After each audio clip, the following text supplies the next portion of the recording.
सर्वमङ्गलमाङ्गल्ये शिवे सर्वार्थसाधिके शरण्ये त्र्यम्बके देवी नारायणी नमोस्तुते। ॐ ह्रीं दुं दुर्गायै नमः। ॐ ಶ್ರೀ ಗುರುಭ್ಯೋ ನಮಃ. ನಮ್ಮ ಯೂಟ್ಯೂಬ್ ವಾಹಿನಿಯ ಸಮಸ್ತ ವೀಕ್ಷಕರಿಗೆ ನಿಮ್ಮ ನೇತ್ರಾವತಿ ಮಾಡುವ ನಮಸ್ಕಾರಗಳು. ಮಾಸ ಭವಿಷ್ಯ ಕಾರ್ಯಕ್ರಮಕ್ಕೆ ನಿಮ್ಮೆಲ್ಲರಿಗೂ ಆತ್ಮೀಯವಾದ ಸ್ವಾಗತ. ಜನವರಿ 2026ರ ಮೊದಲ ತಿಂಗಳು ಕ್ಯಾಲೆಂಡರ್ನ ಬದಲಾವಣೆಯ ಪ್ರಕಾರ ಹೊಸ ವರ್ಷಕ್ಕೆ ಕಾಲಿಡ್ತಾ ಇದ್ದೀವಿ ಎಲ್ಲರೂ ಕೂಡ. ಹಾಗಾಗಿ ಎಲ್ಲರಿಗೂ ಕೂಡ 2026ರ ಹೊಸ ವರ್ಷದ ಹಾರ್ದಿಕ ಶುಭಾಶಯಗಳು. ಈ ಹೊಸ ವರ್ಷ ಅಂದ್ರೆ ಕ್ಯಾಲೆಂಡರ್ ಬದಲಾವಣೆಯ ಹೊಸ ವರ್ಷ. ನಮಗೆ ನಮ್ಮ ಒಂದು ಹಿಂದೂ ಸಂಪ್ರದಾಯದ ಪ್ರಕಾರ ಯುಗಾದಿಗೆ ಹೊಸ ವರ್ಷ ಆಗಿರುತ್ತೆ. ಆದ್ರೆ ಕ್ಯಾಲೆಂಡರ್ ನಲ್ಲಿ ಬದಲಾವಣೆ ಆಗುತ್ತಲ್ವಾ, ನಮ್ಮ ಬದುಕಿನಲ್ಲೂ ಕೂಡ ಕೆಲವೊಂದು ಬದಲಾವಣೆಗಳಾಗ್ಲಿ ಅಂತ ಹೇಳಿ ಇದು ಕೂಡ ಒಂದು ಹೊಸ ವರ್ಷ ಅಂತಾನೆ ನಾವು ಕನ್ಸಿಡರ್ ಮಾಡೋದಾದ್ರೆ, ಈ ಒಂದು ಜನವರಿ ಮೊದಲನೇ ತಿಂಗಳು ಹೇಗಿದೆ, ಯಾವ್ಯಾವ ರಾಶಿಯವರಿಗೆ ಯಾವ್ಯಾವ ತರ ಒಂದು ಫಲಗಳನ್ನ ಕೊಡ್ತಾ ಇದ್ದಾರೆ ಗ್ರಹಗಳು ಅಂತ ನೋಡೋಣ. ಅದಕ್ಕಿಂತ ಮುಂಚೆ ಬಹಳ ಮುಖ್ಯವಾದಂತಹ ಒಂದು ಮಾಹಿತಿ, ಈ 2026ರ ಜನವರಿ ತಿಂಗಳಿನಿಂದ ಆನ್ಲೈನ್ ಜ್ಯೋತಿಷ್ಯ ತರಗತಿ ಪ್ರಾರಂಭ ಆಗ್ತಾ ಇದೆ. ಯಾರಿಗೆ ಜ್ಯೋತಿಷ್ಯವನ್ನ ಕಲಿಬೇಕು ಅನ್ನುವಂತಹ ಆಸಕ್ತಿ ಇರುತ್ತೆ ಅವರು ಸ್ಕ್ರೀನ್ ಮೇಲೆ ಕಾಣಿಸ್ತಾ ಇರುವಂತಹ ನಂಬರ್ಗೆ ಕರೆ ಮಾಡಿ ಜ್ಯೋತಿಷ್ಯ ತರಗತಿಗೆ ಸಂಬಂಧಪಟ್ಟಂತೆ ಇನ್ನಷ್ಟು ಮಾಹಿತಿಯನ್ನ ನಾನು ಕೊಡ್ತೀನಿ. ಹಾಗೆ ಈ ಜನವರಿ ತಿಂಗಳ ವಿಶೇಷ ಏನಪ್ಪಾ ಅಂತಂದ್ರೆ, 4 ಗ್ರಹಗಳು ಮಕರ ರಾಶಿಗೆ ಪ್ರವೇಶ ಮಾಡ್ತಾ ಇದ್ದಾರೆ ಈ ಜನವರಿ ತಿಂಗಳಲ್ಲಿ. ಸಹಜವಾಗಿ ಪ್ರತಿ ತಿಂಗಳು ಕೆಲವೊಂದು ಗ್ರಹಗಳು ಒಂದು ರಾಶಿಯಿಂದ ಇನ್ನೊಂದು ರಾಶಿಗೆ ಹೋಗೋದು ಸಹಜನೇ. ಆದ್ರೆ ಈ ಜನವರಿ ತಿಂಗಳಲ್ಲಿ 4 ಗ್ರಹಗಳು ಒಂದೇ ಟೈಮ್ ಅಲ್ಲಿ ಧನಸ್ಸು ರಾಶಿಯಿಂದ ಮಕರ ರಾಶಿಗೆ ಹೋಗ್ತಾ ಇದ್ದಾರೆ. ನೋಡಿ, ಜನವರಿ 13ನೇ ತಾರೀಕಿಗೆ ಶುಕ್ರ ಗ್ರಹ ಧನಸ್ಸು ರಾಶಿಯಿಂದ ಮಕರ ರಾಶಿಗೆ ಪ್ರವೇಶ ಮಾಡ್ತಾರೆ. 14ನೇ ತಾರೀಕಿಗೆ ರವಿ ಗ್ರಹ ಧನಸ್ಸು ರಾಶಿಯಿಂದ ಮಕರ ರಾಶಿಗೆ ಪ್ರವೇಶ ಮಾಡ್ತಾರೆ.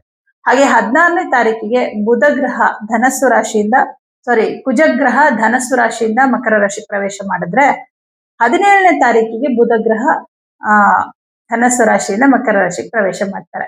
ಅಂದ್ರೆ 4 ಗ್ರಹಗಳು ಹೆಚ್ಚು ಕಡಿಮೆ ಒಂದೇ ಸಮಯದಲ್ಲಿ ಒಂದು ರಾಶಿಯಿಂದ ಇನ್ನೊಂದು ರಾಶಿಗೆ ಹೋದಾಗ, ಅದು ಮಕರ ರಾಶಿಯವರ ಮೇಲೆ ಅಂತಲ್ಲ, ಇತರ ಎಲ್ಲಾ ರಾಶಿಗಳ ಮೇಲೂ ಕೂಡ ಒಂದು ಬೇರೆ ತರದ ಪ್ರಭಾವವನ್ನೇ ಉಂಟು ಮಾಡುತ್ತೆ. ಯಾಕಂದ್ರೆ ಹೋಗ್ತಾ ಇರುವಂತ ಎಲ್ಲಾ ಗ್ರಹಗಳು ಮಿತ್ರರೇ ಅಲ್ಲ, ಅವರಲ್ಲಿ ಶತ್ರುಗಳು ಇರುತ್ತಾರೆ.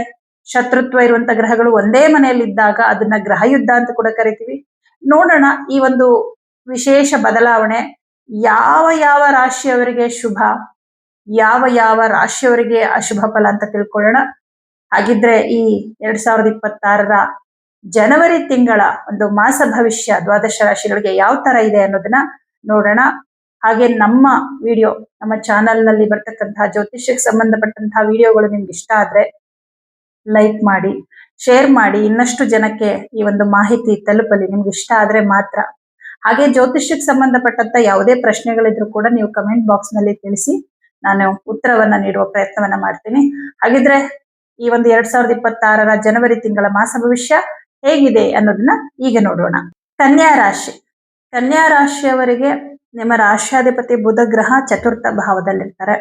ಈ ತಿಂಗಳು ತುಂಬಾ ಶುಭ. ಯಾಕಂದ್ರೆ ಬುಧ ಗ್ರಹ ನಿಮ್ ರಾಶ್ಯಾಧಿಪತಿಯಾಗಿ ದಶಮಾಧಿಪತಿಯಾಗಿ 4ನೇ ಮನೆಯಲ್ಲಿರೋದು ಎಷ್ಟು ವಿಶೇಷ ಅಂದ್ರೆ, ದಶಮಾಧಿಪತಿಯಾಗಿ 4ನೇ ಮನೆಯಲ್ಲಿ ಕುತ್ಕೊಂಡು ದಶಮವನ್ನ ನೋಡ್ತಾ ಇದ್ರೆ ಬುಧ ಗ್ರಹ, ಗುರುಗ್ರಹ 4ರ್ಥಾಧಿಪತಿಯಾಗಿ ದಶಮದಲ್ಲಿ ಕುತ್ಕೊಂಡು ಚತುರ್ಥವನ್ನೇ ನೋಡ್ತಾ ಇರ್ತಾರೆ.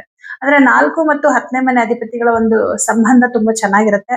ಹಾಗಾಗಿ ಉದ್ಯೋಗದ ವಿಚಾರದಲ್ಲಿ ಏನೋ ಒಂದು ಮಹತ್ತರ ಬದಲಾವಣೆ ಈ ತಿಂಗಳಲ್ಲಿ ಆಗುತ್ತೆ. ಉದ್ಯೋಗ ಇಲ್ಲದೆ ಇರೋರಿಗೆ ಉದ್ಯೋಗ ಸಿಗುತ್ತೆ, ಉದ್ಯೋಗದಲ್ಲಿ ಪ್ರಮೋಷನ್ ಆಗುತ್ತೆ. ಹಾಗೆ ಉದ್ಯೋಗದಲ್ಲಿ ನಿಮಗೆ ಸಂಬಳ ಜಾಸ್ತಿ ಆಗುವ ಸಾಧ್ಯತೆಗಳು, ಕೆಲಸ ಅಂತ ಬಂದಾಗ ಕೆಲಸದ ವಿಷಯದಲ್ಲಿ ನೀವು ಅನ್ಕೊಳ್ದೆ ಇರೋಷ್ಟು ಶುಭ ಫಲವನ್ನ ಈ ತಿಂಗಳಲ್ಲಿ ಕಾಣ್ತೀರಾ ಕನ್ಯಾ ರಾಶಿಯವರು. ಯಾಕಂದ್ರೆ ಕಳೆದ ಒಂದು ತಿಂಗಳಲ್ಲಿ 3ನೇ ಮನೆಯಲ್ಲಿ ಬುಧ ಇದ್ದಿದ್ರಿಂದ ತುಂಬಾ ಟೆನ್ಷನ್ ಆಗ್ತಾ ಇತ್ತು ಕೆಲಸದ ವಿಷಯದಲ್ಲಿ. ಹಾಗೆ ಈ ತಿಂಗಳಲ್ಲಿ ಕೆಲಸದಲ್ಲಿದ್ದಂತ ಟೆನ್ಷನ್ ನಿವಾರಣೆ ಆಗುತ್ತೆ, ಜೊತೆಗೆ ಹೊಸ ಹೊಸ ಅವಕಾಶಗಳು ಸಿಗುತ್ತೆ. ಈಗ ಪ್ರಾಜೆಕ್ಟ್ ಕಂಪ್ಲೀಟ್ ಆಗೋಯ್ತು, ನೆಕ್ಸ್ಟ್ ಪ್ರಾಜೆಕ್ಟ್ ಸಿಗುತ್ತೋ ಇಲ್ವೋ ಅಂತ ಯೋಚನೆ ಮಾಡ್ತಾ ಇರೋಂಥವ್ರಿಗೆ ಹೊಸ ಪ್ರಾಜೆಕ್ಟ್ ಸಿಗುವಂಥದ್ದು, ನಿಮ್ಮ ಸಂಪಾದನೆ ಕೂಡ ಜಾಸ್ತಿ ಆಗುತ್ತೆ. ಸ್ವಂತ ಉದ್ಯೋಗ ಮಾಡ್ತಕ್ಕಂಥವ್ರಿಗೂ ಅಷ್ಟೇ, ನಿಮ್ಮ ಒಂದು ಕೆಲಸದಲ್ಲಿ, ವ್ಯಾಪಾರದಲ್ಲಿ, ವ್ಯವಹಾರದಲ್ಲಿ ಹೆಚ್ಚಿನ ಒಂದು ಅಭಿವೃದ್ಧಿ ಆಗುತ್ತೆ. ಆಮೇಲೆ ಕೃಷಿಯನ್ನ ನಂಬಿ ಬದುಕ್ತಾ ಇರೋರಿಗೆ ಒಂದು ಮಹತ್ತರವಾದ ಬದಲಾವಣೆ, ನಿಮ್ಮ ಕೃಷಿಗೆ ಸಂಬಂಧಪಟ್ಟಂತೆ ಒಂದು ಒಳ್ಳೆ ತೀರ್ಮಾನಗಳನ್ನ ತಗೊಳ್ಳುವಂಥದ್ದು, ಕೃಷಿಯಲ್ಲಿ ಅಭಿವೃದ್ಧಿ, ಕೃಷಿಯ ಉತ್ಪನ್ನಗಳ ಮಾರಾಟದಲ್ಲಿ ನಿಮ್ಗೆ ಒಂದಷ್ಟು ಲಾಭ, ಅನುಕೂಲ, ಇದೆಲ್ಲವೂ ಕೂಡ ಈ ಒಂದು ಕನ್ಯಾ ರಾಶಿಯವರಿಗೆ ಈ ತಿಂಗಳಲ್ಲಿ ಕಾದಿದೆ ಅಂತ ಹೇಳ್ಬೋದು. ಎಲ್ಲದಕ್ಕಿಂತ ಹೆಚ್ಚಾಗಿ ಧೈರ್ಯ ಜಾಸ್ತಿ ಆಗುತ್ತೆ, ಆತ್ಮವಿಶ್ವಾಸ ಜಾಸ್ತಿ ಆಗುತ್ತೆ. ಏನೋ ಒಂಥರ ಆತಂಕ ಇತ್ತು, ಭಯ ಇತ್ತು. ಯಾಕಂದ್ರೆ ಮಂಗಳ, ಬುಧ ಇವರೆಲ್ಲ ತೃತೀಯ ಭಾವದಲ್ಲಿ ಇದ್ರು. ಮನಸ್ಸಿನೊಳಗಡೆ ಏನೋ ಒಂದು ಆತಂಕ, ನೆಗೆಟಿವ್ ಆಲೋಚನೆಗಳಿದೆಲ್ಲ ಇತ್ತು. ಬಟ್ ಈ ಎಲ್ಲಾ ಗ್ರಹಗಳು 4ನೇ ಮನೇಲಿ ಇರೋದ್ರಿಂದ ಈ ತಿಂಗಳು ಆ ಭಯ, ಆತಂಕ ಎಲ್ಲ ನಿವಾರಣೆ ಆಗ್ಬಿಡುತ್ತೆ. ಹಾಗಾಗಿ ತುಂಬಾ ಚೆನ್ನಾಗಿದೆ. ಇನ್ನು ಖಾಸಗಿ ಕಂಪನಿಗಳಲ್ಲಿ ಕೆಲಸ ಮಾಡುವಂತವ್ರಿಗೆ ಮತ್ತು ಸರ್ಕಾರಿ ಉದ್ಯೋಗದಲ್ಲಿರುವಂತವ್ರಿಗೆ, ನಿಮ್ಮ ಉದ್ಯೋಗ ಕ್ಷೇತ್ರದಲ್ಲಿ ಈ ತಿಂಗಳಲ್ಲಿ ಏನೋ ಒಂದು ಒಳ್ಳೆ ಬದಲಾವಣೆ, ಸ್ಯಾಲ್ರಿ ಜಾಸ್ತಿ ಆಗಬಹುದು, ಇಲ್ಲ ನಿಮ್ಮ ಬಾಸ್ ನಿಮ್ಮನ್ನ ಹೊಗಳಬಹುದು, ಅಥವಾ ಪ್ರಮೋಷನ್ ಆಗಬಹುದು, ಪ್ರಮೋಷನ್ ಆಗುವಂತ ಸೂಚನೆಗಳು ಕಂಡು ಬರಬಹುದು. ಯಾವುದೋ ಒಂದು ರೀತಿಯಲ್ಲಿ ಉತ್ತಮವಾದ ಬದಲಾವಣೆಗಳಾಗುತ್ತೆ. ಇನ್ನೂ ವಿಶೇಷ ಏನಪ್ಪಾ ಅಂದ್ರೆ 4ನೇ ಮನೆಯಲ್ಲಿರುವಂತಹ ಗುರುವಿನಿಂದಾಗಿ ಆಸ್ತಿಯ ವಿಚಾರದಲ್ಲಿ, ಯಾರಿಗೆ ಪಿತ್ರಾರ್ಜಿತ ಆಸ್ತಿಯ ವಿಚಾರದಲ್ಲಿ ಏನೋ ತೊಂದರೆಗಳಿದೆ, ಸರಿ ಮಾಡ್ಕೋಬೇಕು ಅಂತ ಪ್ರಯತ್ನ ಮಾಡ್ತಾ ಇದ್ದೀರಾ, ಈ ತಿಂಗಳಲ್ಲಿ ಕುತ್ಕೊಂಡು ಮಾತಾಡಿ ಸರಿ ಮಾಡ್ಕೊಳ್ಳುವಂಥದ್ದು, ಅಥವಾ ಕಾನೂನಾತ್ಮಕವಾಗಿಯೇ ಹೋರಾಟ ಮಾಡ್ತಾ ಇದ್ದೀರಾ ಅಂತಂದ್ರೆ ಅದರಲ್ಲಿ ಕೂಡ ಬೇಕಾದಷ್ಟು ನೀವು ಕೋರ್ಟು, ಕೇಸು ಅಂತ ಓಡಾಡಿ ಓಡಾಡಿ ಸಾಕಾಗಿದೆ ಅನ್ನುವಂತಹಷ್ಟು ಕಷ್ಟಪಟ್ಟಿರ್ತೀರಾ ಅನ್ಕೊಳ್ಳಿ. ಆ ವಿಚಾರದಲ್ಲೂ ಕೂಡ ಇನ್ನೇನು ಮುಗಿಯತ್ತಪ್ಪ, ಇನ್ನೇನು ಆದಷ್ಟು ಬೇಗ ನಾನು ಈ ಸಮಸ್ಯೆಯಿಂದ ಹೊರಗಡೆ ಬರ್ತೀನಿ, ನನಗೆ ನ್ಯಾಯ ಸಿಗತ್ತೆ ಅನ್ನುವಂತಹ ರೀತಿಯಲ್ಲಿ ಒಂದಿಷ್ಟು ಸೂಚನೆಗಳು ನಿಮ್ಗೆ ಈ ತಿಂಗಳಲ್ಲಿ ಕಂಡು ಬರುತ್ತೆ. ಭೂಮಿ ವಿಚಾರದಲ್ಲಿ ಅಷ್ಟು ಚೆನ್ನಾಗಿದೆ. ಸೈಟ್ ತಗೋಬೇಕು, ಮನೆ ತಗೋಬೇಕು ಅನ್ನುವಂಥವ್ರಿಗೆ ಅದ್ಭುತವಾದ ಸಮಯವಾಗಿದೆ. ಚತುರ್ಥ ಭಾವಾಧಿಪತಿ ದಶಮದಲ್ಲಿ ಕೂತ್ಕೊಂಡು ಚತುರ್ಥವನ್ನೇ ನೋಡ್ತಾ ಇದ್ರೆ, ಚತುರ್ಥದಲ್ಲಿ ಶುಕ್ರ ಮತ್ತು ಮಂಗಳ ಹಾಗೆ ಬುಧ ಗ್ರಹ, ಈ 3 ಗ್ರಹಗಳಿರ್ತಾರೆ. ಹಾಗಾಗಿ ನೀವೇನಾದ್ರೂ ಸೈಟ್ ತಗೋಬೇಕು, ಮನೆ ತಗೋಬೇಕು ಅಂತಂದ್ರೆ, ವಾಹನ ತಗೋಬೇಕು ಅಂತಂದ್ರೆ ತುಂಬಾ ಒಳ್ಳೆ ಟೈಮ್. ಅದಕ್ಕೆ ಬೇಕಾದಂತಹ ಅನುಕೂಲಗಳು ನಿಮಗೆ ಸಿಗುತ್ತೆ. ಲೋನ್ಗೋಸ್ಕರ ಪ್ರಯತ್ನ ಮಾಡ್ತಿದ್ರೆ ಲೋನ್ ಕೂಡ ಸ್ಯಾಂಕ್ಷನ್ ಆಗೋ ಸಾಧ್ಯತೆ. ನೀವು ಶುರು ಮಾಡ್ತೀರಾ, ಅದಕ್ಕೆಲ್ಲ ಹೆಂಗೆ ನಿಮ್ಗೆ ಅನುಕೂಲಗಳು ಬಂತು ಅಂತಾನೆ ಗೊತ್ತಾಗಲ್ಲ. ಸಡನ್ ಆಗಿ ಎಲ್ಲ ಆಗ್ಬಿಡ್ತು ಅನ್ನೋ ರೀತಿಯಲ್ಲಿ ಆಗುತ್ತೆ. ಕೆಲವೊಂದ್ಸಲ ನೋಡಿ, ಒಂದ್ ಮನೆ ಕಟ್ಟಬೇಕು ಅಂದಾಗ ಶುರುವಿಂದನೂ ಎಂಡಿಂಗ್ ವರೆಗೂ ಬರೀ ವಿಘ್ನಗಳೇ ಆಗ್ತಾ ಇರುತ್ತೆ. ಶುರು ಮಾಡುವ ಸಮಯ ಹಾಗಿರ್ಬೇಕು. ಅದೇ ಕೆಲವು ನೋಡಿ, ಶುರು ಮಾಡ್ತೀರಾ, ಏನೋ ಒಂದು ಚಿಕ್ಕ ಬಜೆಟ್ ಅನ್ಕೊಂಡಿರ್ತೀರಾ, ಬಟ್ ನೋಡ್ತಾ ಅದ್ರದ್ದು ನೀವು ಅನ್ಕೊಂಡಿದ್ದಕ್ಕಿಂತ ಜಾಸ್ತಿ ಖರ್ಚು ಆಗ್ತಾ ಹೋಗುತ್ತೆ. ಬಟ್ ಹೇಗೋ ನಿಮ್ಗೆ ಆ ಹಣ ನಿಮ್ಗೆ ಒದಗಿ ಬರ್ತಾ ಇರುತ್ತೆ. ಅದು ನೀವು ಶುರು ಮಾಡುವಂತಹ ಗಳಿಗೆ, ಹಾಗೆ ನಿಮಗೆ ನಡೀತಾ ಇರುವಂತಹ ಒಂದು ದಶೆ, ಭುಕ್ತಿ ಮತ್ತು ಗೋಚಾರ ಫಲ, ಇದನ್ನೆಲ್ಲ ಕೆಲಸಗಳನ್ನ ಎಷ್ಟು ಕಂಪ್ಲೀಟ್ ಮಾಡುತ್ತೆ, ಎಷ್ಟು ಇನ್ಕಂಪ್ಲೀಟ್ ಮಾಡುತ್ತೆ ಅನ್ನೋದನ್ನ ನಿರ್ಧಾರ ಮಾಡುತ್ತೆ. ಹಾಗಾಗಿ ಈ ಸಮಯದಲ್ಲಿ ಆ ತರದ್ದೆಲ್ಲಾ ಕೆಲಸಗಳು ಕಂಪ್ಲೀಟ್ ಆಗುತ್ತೆ. ಮನೆ ಕಟ್ಟಿಸ್ತಾ ಇದ್ದೀರಾ ಅನ್ನುವಂಥವ್ರಿಗೆ ಏನಾದ್ರೂ ಅಡೆತಡೆಗಳಾಗಿತ್ತು ಅಂದ್ರೆ ಅದೆಲ್ಲ ನಿವಾರಣೆ ಆಗುತ್ತೆ. ಇನ್ನು ಹಣಕಾಸಿನ ವಿಷಯ ಅಂತ ಬಂದಾಗ ಈ ತಿಂಗಳು ತುಂಬಾ ಚೆನ್ನಾಗಿದೆ.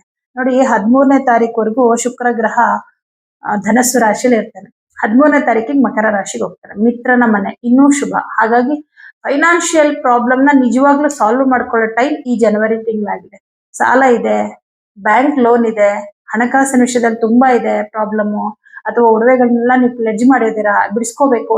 ಈ ತರದ್ದು ಏನೇ ಪ್ರಾಬ್ಲಮ್ ಇದ್ರು ಸ್ವಲ್ಪ ನಿಮ್ಮ ಪ್ರಾಬ್ಲಮ್ ನ ಒಂದು 25ರಿಂದ 50% ನಿಮ್ಮ ಪ್ರಾಬ್ಲಮ್ ನ ಈ ತಿಂಗಳಲ್ಲಿ ಸಾಲ್ವ್ ಮಾಡ್ಕೊಳ್ತೀರಾ. ಒಂದು ಕುಟುಂಬದಲ್ಲಿ ಹಣಕಾಸಿನ ವಿಷಯದಲ್ಲಿ ತೊಂದರೆಗಳಿದ್ದು ಕೆಲವೊಂದನ್ನ ಫುಲ್ಫಿಲ್ ಮಾಡಕ್ಕಾಗದೆ, ನೋಡಿ, ಮನೆಗೆ ಕೆಲವು ವಸ್ತುಗಳು ತರಬೇಕು, ಮಕ್ಕಳಿಗೆ ಏನೋ ತರಬೇಕು, ಏನೋ ಒಂದು ಆಸೆಗಳಿರುತ್ತೆ. ಬಟ್ ಹಣಕಾಸಿನ ತೊಂದರೆಗಳಿಂದಾಗಿ ಏನನ್ನು ಮಾಡಕ್ಕಾಗದೆ ಇರ್ತೀರಾ. ಅಂತಹ ಒಂದು ಆಸೆಗಳನ್ನ ಈಡೇರಿಸ್ಕೊಳ್ತೀರಾ. ಯಾಕೆಂದ್ರೆ ಶುಕ್ರನ ಮೇಲೆ ಗುರು ದೃಷ್ಟಿ ಬಿದ್ದಿದೆ. ಹಾಗಾಗಿ ಈ ರೀತಿ ಬಹಳಷ್ಟು ಶುಭ ಫಲಗಳನ್ನ ಕನ್ಯಾ ರಾಶಿಯವರು ಕಾಣ್ತೀರಾ. ತುಂಬಾ ಒಂದು ವಿಶೇಷ ಏನಪ್ಪಾ ಅಂದ್ರೆ, ಭಾಗ್ಯಾಧಿಪತಿಯಾದಂತ ಶುಕ್ರ ಗ್ರಹ 13ನೇ ತಾರೀಕಿಗೆ ಪಂಚಮಕ್ಕೆ ಹೋಗ್ತಾ ಇದ್ದಾನೆ. ಹಾಗೆ ನಿಮಗೆ ಮಂಗಳ ಗ್ರಹ ಕೂಡ 16ನೇ ತಾರೀಕಿಗೆ ಪಂಚಮಕ್ಕೆ ಹೋಗ್ತಾ ಇದ್ದಾನೆ. ಯಾರ್ಯಾರೆಲ್ಲ ಕಲೆಗೆ ಸಂಬಂಧಪಟ್ಟಂತ ವೃತ್ತಿಯಲ್ಲಿದ್ದೀರಾ, ಅಥವಾ ಯಾವುದೋ ಒಂದು ಸಾಂಸ್ಕೃತಿಕ ಚಟುವಟಿಕೆಗಳಲ್ಲಿ ಭಾಗವಹಿಸ್ತಾ ಇದ್ದೀರಾ, ಅಥವಾ ಯಾವುದೋ ಒಂದು ಸ್ಪೋರ್ಟ್ಸ್ ಅಲ್ಲಿ ಏನಾದ್ರೂ ನೀವು ಭಾಗವಹಿಸ್ತಾ ಇದ್ದೀರಾ ಅಂತಂದ್ರೆ, ನಿಮಗೆ ಅಂತಹ ಒಂದು ವಿಚಾರದಲ್ಲಿ, ಅಂದ್ರೆ ಕ್ರೀಡೆಯಲ್ಲಿ ಅಥವಾ ಸಾಂಸ್ಕೃತಿಕ ಕಾರ್ಯಕ್ರಮಗಳಲ್ಲಿ ಭಾಗವಹಿಸಿ ಅಲ್ಲಿ ನೀವು ಸನ್ಮಾನಗಳು, ಅಂದ್ರೆ ಸನ್ಮಾನಗಳನ್ನ ಪಡೆಯುವಂಥದ್ದು, ಬಹುಮಾನಗಳನ್ನ ಪಡೆಯುವಂಥದ್ದು, ಒಳ್ಳೆ ಹೆಸರು ಮಾಡ್ತೀರಾ. ನೇಮ್ ಬರ್ಬೇಕು ಅಂದ್ರೂ ಅದಕ್ಕೆ ಪುಣ್ಯ ಬೇಕಲ್ವಾ. ಶುಕ್ರ ಅಂದ್ರೆ ಅಟ್ರಾಕ್ಷನ್. ಯಾವಾಗ ಅವನು ತನ್ನ ಮಿತ್ರನ ಮನೆಗೆ ಹೋಗ್ತಾನೆ, ಆವಾಗ ನಿಮ್ಮ ಒಂದು ಕೆಲಸ ಬೇರೆಯವರಿಗೆ ಅಟ್ರಾಕ್ಷನ್ ಉಂಟು ಮಾಡುತ್ತೆ. ಹಾಗಾಗಿ ಈ ತರ ಒಂದು ಒಳ್ಳೆಯ ಒಂದು ದಿನಗಳನ್ನ ನೀವು ಈ ತಿಂಗಳಲ್ಲಿ ಕಾಣ್ಬೋದು. ಹಾಗೆ ಶುಕ್ರ ಪಂಚಮಕ್ಕೆ ಹೋದ್ಮೇಲೆ ಭವಿಷ್ಯದ ಬಗ್ಗೆ ಸರಿಯಾದ ತೀರ್ಮಾನಗಳನ್ನ ತಗೊಳ್ತೀರಾ. ಹಾಗೆ ಮಕ್ಕಳ ವಿಚಾರದಲ್ಲಿ ಕೂಡ ಒಂದಿಷ್ಟು ತೀರ್ಮಾನಗಳನ್ನ ತಗೊಳ್ತೀರಾ. ಹಾಗೆ ಶುಕ್ರನು 13ನೇ ತಾರೀಕಿಗೆ ಮಕರ ರಾಶಿಗೆ ಹೋದ್ಮೇಲೆ ನಿಮ್ಮ ಮಕ್ಕಳ ವಿಚಾರದಲ್ಲಿ ನಿಮ್ಗೊಂದಿಷ್ಟು ಶುಭ ಫಲಗಳನ್ನ ಕಾಣುವಂತಹ ರೀತಿಯಲ್ಲಿ ಆಗುತ್ತೆ. ಮಕ್ಕಳಿಗೋಸ್ಕರ ಸ್ವಲ್ಪ ಖರ್ಚು ಕೂಡ ಮಾಡ್ತೀರಾ. ಯಾಕಂದ್ರೆ ಇಲ್ಲಿ ರವಿ ಕೂಡ 14ನೇ ತಾರೀಕಿಗೆ ಮಕರ ರಾಶಿಗೆ ಹೋಗ್ತಾ ಇದ್ದಾನೆ. ರವಿ ನಿಮ್ಗೆ ವ್ಯಯಾಧಿಪತಿ ಆಗಿರೋದ್ರಿಂದ ಮಕ್ಕಳ ಭವಿಷ್ಯಕ್ಕೋಸ್ಕರ ಒಂದಿಷ್ಟು ಖರ್ಚನ್ನ ನೀವು ಮಾಡೇ ಮಾಡ್ತೀರಾ. ಆದರೆ ಅವರುಗಳ ವಿಚಾರದಲ್ಲಿ ಅಷ್ಟೇ ಖುಷಿ ಸಂತೋಷ ಕೂಡ ಇರುತ್ತೆ. ಸರ್ಕಾರಿ ಉದ್ಯೋಗದಲ್ಲಿರುವಂತವರಿಗೆ, ಖಾಸಗಿ ಕಂಪನಿಗಳಲ್ಲಿ ಕೆಲಸ ಮಾಡುವಂತವ್ರಿಗೆ ತುಂಬಾ ಚೆನ್ನಾಗಿದೆ. ಸ್ವಂತ ಬಿಸ್ನೆಸ್ ಮಾಡುವಂತವ್ರಿಗೆ, ಪಾರ್ಟ್ನರ್ಶಿಪ್ ಬಿಸ್ನೆಸ್ ಮಾಡೋರ್ಗೂ ಅಷ್ಟೇ ತುಂಬಾ ಚೆನ್ನಾಗಿದೆ. ವ್ಯಾಪಾರ ವ್ಯವಹಾರಗಳಲ್ಲಿ ಅಭಿವೃದ್ಧಿ ಇರುತ್ತೆ. ಉದ್ಯೋಗದಲ್ಲಿ ಕೆಲವೊಂದು ಬದಲಾವಣೆಗಳನ್ನ ಮಾಡ್ಕೊಳ್ತೀರಾ. ಆದ್ರೆ ಈ ಬದಲಾವಣೆಗಳು ನಿಮಗೆ ಶುಭವನ್ನೇ ತರುತ್ತೆ ಹೊರತು ಯಾವುದೇ ರೀತಿಯ ಅಶುಭವನ್ನ ತರೋದಿಲ್ಲ. ವಾಕ್ಸ್ಥಾನಾಧಿಪತಿ ಶುಕ್ರ ಗ್ರಹ ಕುಜ ಮತ್ತು ರವಿ ಜೊತೆ ಇರೋದ್ರಿಂದ ನೀವು ಏನಾದ್ರೂ ಆಸ್ತಿ ವಿಚಾರಕ್ಕೆ ಸಂಬಂಧಪಟ್ಟಂತೆ ಮಾತುಕತೆಗಳು ಆ ತರದ್ದೆಲ್ಲ ಇದ್ರೆ ಓಕೆ. ಆದ್ರೆ ಕುಟುಂಬದ ವಿಚಾರ ಅಂತ ಬಂದಾಗ ಸ್ವಲ್ಪ ಮಾತಿನಿಂದ ಅವಾಗವಾಗ ಜಗಳ ಆಗ್ತಾ ಇರುತ್ತೆ. ಅದರಲ್ಲೂ ಮುಖ್ಯವಾಗಿ ನಿಮ್ಮ ಮನೆಯ ಅಕ್ಕಪಕ್ಕದವ್ರು ಯಾರಾದ್ರೂ ನಿಮಗೆ ಆಗದೇ ಇರೋರಿದ್ರೆ ಅವ್ರ ಜೊತೆ ಸ್ವಲ್ಪ ಜಗಳ ಮನಸ್ತಾಪ ಆಗುವ ಸಾಧ್ಯತೆ ಇರುತ್ತೆ.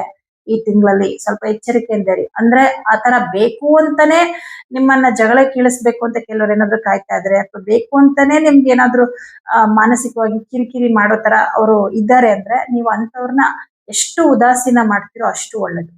ಅವ್ರ ಏನ್ ಬೇಕಾದ್ರು ಅನ್ಕೊಳ್ಳಿ ಅಂತ ಸುಮ್ಮನೆ ಇದ್ಬಿಡಿ. ಯಾಕಂದ್ರೆ ತೃತೀಯ ಭಾವಾಧಿಪತಿ ಪಂಚಮದಲ್ಲಿ ಉಚ್ಚ ಕ್ಷೇತ್ರದಲ್ಲಿ ಇರ್ತಾನೆ. ಸ್ವಲ್ಪ ನಿಮ್ಮ ಅಕ್ಕಪಕ್ಕದಲ್ಲಿರುವಂತವ್ರು ಹಿತಶತ್ರುಗಳದ್ದು ಕಾಟ ಸ್ವಲ್ಪ ಜಾಸ್ತಿ ಆಗುತ್ತೆ. ಕೆಲವು ಬಂಧುಗಳು ನಿಮ್ಮ ಮನೆಗೆ ಬರ್ತಾರೆ ಈ ತಿಂಗಳಲ್ಲಿ. ಬಟ್ ಬಂದ ಮೇಲೆ ನಿಮ್ಗೆ ಏನ್ ಅನ್ಸುತ್ತೆ ಅಂದ್ರೆ ಇವ್ರು ಯಾಕೆ ಬಂದ್ರು ಅನ್ಸುತ್ತೆ. ಕೆಲವು ಸ್ನೇಹಿತರು, ಕೆಲವು ಬಂಧುಗಳು ಬರ್ತಾರೆ. ಬಂದು ಒಂಥರ ಮೊದ್ಲು ತುಂಬಾ ಖುಷಿ ಅನ್ಸುತ್ತೆ. ಆಮೇಲೆ ಏನೋ ಒಂಥರ ನಿಮ್ಗೆ ಚುಚ್ಚು ಮಾತು ಅಂದ್ಬಿಟ್ಟು ಹೊರಟೋಗ್ಬಿಡ್ತಾರೆ. ಇಲ್ಲಿ ಏನಾಗುತ್ತೆ ಅಂದ್ರೆ ನೋಡಿ, ನಿಮ್ ರಾಶ್ಯಾಧಿಪತಿ ಭಾಗ್ಯಾಧಿಪತಿ ಶುಕ್ರ ಮತ್ತೆ ಬುಧ ನಿಮಗೆ ಮಿತ್ರ ಗ್ರಹಗಳು. ಅವರಿಬ್ರು ಮಿತ್ರ ಗ್ರಹಗಳು. ಅವರಿಬ್ರು ಒಂದೇ ಮನೇಲಿರೋದು ತುಂಬಾ ಶುಭ. ಅವ್ರ ಜೊತೆನಲ್ಲಿ ಇಲ್ಲಿ ನಿಮಗೆ ಅಷ್ಟಮಾಧಿಪತಿ ತೃತೀಯಾಧಿಪತಿಯಾದ ಮಂಗಳನು ಸೇರ್ಕೊಂಡ್ಬಿಡ್ತಾನೆ. ವ್ಯಯಾಧಿಪತಿ ಆಗಿರುವಂತ ರವಿನೂ ಸೇರ್ಕೊಂಡ್ಬಿಡ್ತಾನೆ. ಇಲ್ಲಿ ಇವರಿಬ್ರು ನಿಮ್ಗೆ ಶುಭ ಫಲ ಕೊಡ್ತಾ ಇದ್ರೆ, ಅವರಿಬ್ರು ಅಂದ್ರೆ ರವಿ ಮಂಗಳ ನಿಮ್ಗೆ ಇನ್ನೊಂದೇನೋ ಅಶುಭ ಫಲಗಳು. ಮನಸ್ಸಿಗೆ ಸ್ವಲ್ಪ ಬೇಸರಗಳಾಗ್ತಾ ಇರುತ್ತೆ. ಕೆಲವರ ಮಾತುಗಳು, ಕೆಲವರ ನಡವಳಿಕೆಗಳು, ಕೆಲವು ಸ್ನೇಹಿತರಿಂದಾನೇ ಬೇಜಾರಾಗ್ತಾ ಇರುತ್ತೆ ನಿಮ್ಗೆ. ಹಾಗಾಗಿ ಅಂತಹ ವಿಚಾರಗಳ ಬಗ್ಗೆ ಚಿಂತನೆ ಮಾಡ್ಬೇಡಿ. ಅದನ್ನೆಲ್ಲ ಸೈಡ್ಗೆ ಇಟ್ಬಿಟ್ಟು ನಿಮ್ಮ ಉದ್ಯೋಗದ ಕಡೆಗೆ ಜಾಸ್ತಿ ಗಮನ ಕೊಡಿ. ಯಾಕಂದ್ರೆ ಉದ್ಯೋಗದಲ್ಲಿ ತುಂಬಾ ಮಹತ್ತರ ಬದಲಾವಣೆಗಳು, ಒಂಥರ ಟ್ವಿಸ್ಟ್ಗಳಾಗತ್ತೆ ಈ ಒಂದು ತಿಂಗಳಲ್ಲಿ. ಅನ್ಕೊಂಡೇ ಇರ್ಲಿಲ್ಲ, ಓ ಹಿಂಗಾಗತ್ತಾ, ಏನೋ ಒಳ್ಳೇದಾಗ್ತಾ ಇದೆಯಪ್ಪ ಅಂತ ಅನ್ನಿಸ್ತಾ ಇರುತ್ತೆ. ಬಟ್ ಇನ್ ಮುಂದಿನ ದಿನಗಳಲ್ಲಿ ಗುರು ಕರ್ಕಾಟಕ ರಾಶಿಗೆ ಬಂದ್ಮೇಲೆ ಕನ್ಯಾ ರಾಶಿಯವ್ರಿಗೆ ಇನ್ನಷ್ಟು ಒಳ್ಳೇದಾಗತ್ತೆ. ಕಾಯ್ಬೇಕಾಗತ್ತೆ. ಒಳ್ಳೆ ಟೈಮ್ ಬರೋದಕ್ಕೆ ವೇಟ್ ಮಾಡ್ಲೇಬೇಕು. ಏನಪ್ಪಾ ಪಂಚಮ ಶನಿ ಬಿಡುಗಡೆ ಆದ್ರೂ ನಮ್ದು ಬರೀ ಸಮಸ್ಯೆ, ಏನೋ ಒಳ್ಳೇದಾಗತ್ತೆ ಅನ್ಕೊಳ್ಳೋದು ಮತ್ತೆ ಪ್ರಾಬ್ಲಮ್. ಕನ್ಯಾ ರಾಶಿಯವರಿಗೆ ಲೈಫ್ ಅಲ್ಲಿ ತುಂಬಾ ಸಮಸ್ಯೆಗಳು ಬರೋದಕ್ಕೆ ಮೇನ್ ಕಾರಣ ಏನಂದ್ರೆ ನೀವು ಸರಿಯಾದ ನಿರ್ಧಾರಗಳನ್ನ ತಗೊಳ್ಳೋದಿಲ್ಲ. ನಿಮ್ಗೆ 2 ತರ ಮನಸ್ಸಿರುತ್ತೆ. ಬೇಕೋ ಬೇಡವೋ, ಬೇಕು ಒಂದ್ ಕಡೆ ಬೇಡ ಅನ್ನೋ ರೀತಿಯಲ್ಲಿ. ಒಂದು ಕೆಲ್ಸಕ್ಕೆ ಸೇರ್ಕೊಳ್ಳೋ ವಿಚಾರ ಬಂದಾಗ್ಲೂ ಕೂಡ ನೀವು 2 ಮನ್ಸಿಟ್ಕೊಂಡು ನೀವು ಸೇರ್ಕೊಳ್ತೀರಾ. ಕನ್ಫ್ಯೂಷನ್ಸ್ ಗಳು ಜಾಸ್ತಿ ನಿಮ್ಗೆ. ಅದರಿಂದನೇ ನಿಮಗೆ ತೊಂದರೆ ಆಗೋದು. ಹಾಗಾಗಿ ಸ್ಥಿರವಾದ ಮನಸ್ಥಿತಿ ಬರ್ಬೇಕು ಅಂದ್ರೆ ನೀವು ಬುಧನನ್ನ ಅಧಿದೇವತೆ ಆದಂತಹ ವಿಷ್ಣುವಿನ ಆರಾಧನೆ ಜಾಸ್ತಿ ಮಾಡ್ಬೇಕು. ಅವಾಗ ಸರಿಯಾದ ರೀತಿಯಲ್ಲಿ ನೀವು ನಿರ್ಧಾರಗಳು ತಗೊಳ್ತೀರಾ. ಇನ್ನು ಈ ತಿಂಗಳಲ್ಲಿ ಪ್ರತಿಯೊಂದರಲ್ಲೂ ಚೆನ್ನಾಗಿದೆ. ವಿದ್ಯಾರ್ಥಿಗಳಿಗೆ ಮಾತ್ರ ಬಹಳ ಬಹಳ ಚೆನ್ನಾಗಿದೆ. ಪಂಚಮಾಧಿಪತಿ ಶನಿ ಗ್ರಹ ದಿಗ್ಬಲನಾಗಿ ಸಪ್ತಮದಲ್ಲಿ ಕುತ್ಕೊಂಡಿದ್ರೆ, ಎಲ್ಲಾ ಗ್ರಹಗಳು ಪಂಚಮಕ್ಕೆ ಹೋಗ್ತಾ ಇದ್ದಾರೆ. 13ನೇ ತಾರೀಕಿಗೆ ಶುಕ್ರ ಪಂಚಮಕ್ಕೆ ಹೋಗ್ತಾನೆ. 14ನೇ ತಾರೀಕಿಗೆ ರವಿ ಪಂಚಮಕ್ಕೆ ಹೋಗ್ತಾನೆ. 16ನೇ ತಾರೀಕಿಗೆ ಮಂಗಳ ಪಂಚಮಕ್ಕೆ ಹೋದ್ರೆ 17ನೇ ತಾರೀಕಿಗೆ ಬುಧ ಗ್ರಹ ಪಂಚಮಕ್ಕೆ ಹೋಗ್ತಾನೆ. ಹಾಗಾಗಿ ಪಂಚಮ ಸ್ಥಾನ ತುಂಬಾ ಪ್ರಬಲವಾಗಿರುತ್ತಲ್ವಾ. ಹಾಗಾಗಿ ವಿದ್ಯಾರ್ಥಿಗಳಿಗೆ ತುಂಬಾ ಚೆನ್ನಾಗಿದೆ. ಎಲ್ಲಾ ವಿಷಯದಲ್ಲೂ ಕೂಡ ಕನ್ಯಾ ರಾಶಿಯವರಿಗೆ ಬಹಳ ಬಹಳ ಶುಭವಾದಂತಹ ಸಮಯ. ಆದ್ರೆ ಬುಧನ ಜೊತೆಗೆ ಮಂಗಳ ಮತ್ತು ರವಿ ಜೊತೆಗೆ ಇರ್ತಾರೆ.